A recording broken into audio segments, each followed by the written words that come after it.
Let's begin by considering this rather troublesome piece of code that doesn't have the ILP that we're able to exploit in a superscalar pipeline. So this is a 5-instruction loop where every instruction is data dependent on the previous one. So the add writes R1 and the not reads R1, so there's a data dependence there. The not subsequently writes R4, which is read by the next instruction, the AND. That instruction writes R5 and the add instruction reads R5. And finally, the branch is data dependent on the add because the add has to complete before we can check the Z bit. So what will happen? Well, our superscalar pipeline would send these instructions because of these data dependencies. It would have to send them one by one through the EX, the MEM, and the write back stages.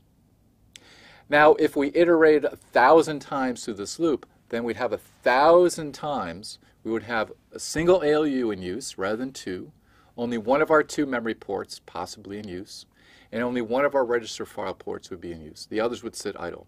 So we'd be wasting the instructions, the resources that we have within our superscalar pipeline, and we wouldn't get that 2-instruction throughput that we expect to get out of it. Now, how can we get around this problem? Well, what if we had a second program to run? What if we had, in addition to this program here, we had another program that was ready to run? Now, this leads to the topic of multiprogramming and multithreading.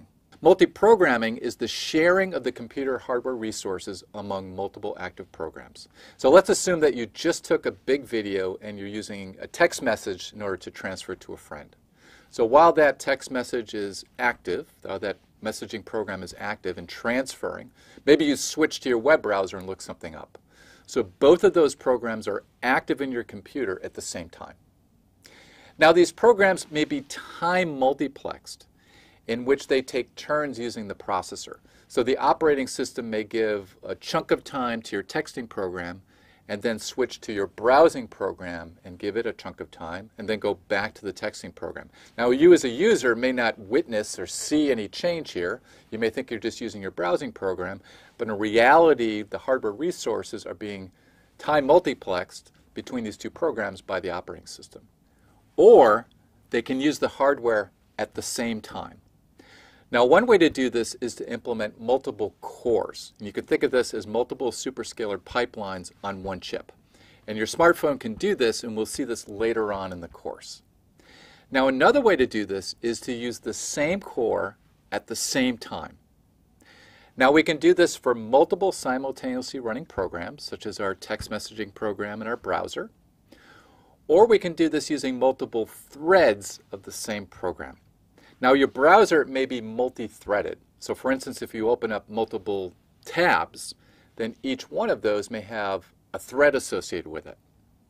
Now either way, whether we do this using multiple simultaneously running programs or a single multi-threaded program, we call this type of multi-threading simultaneous multi-threading, or SMT.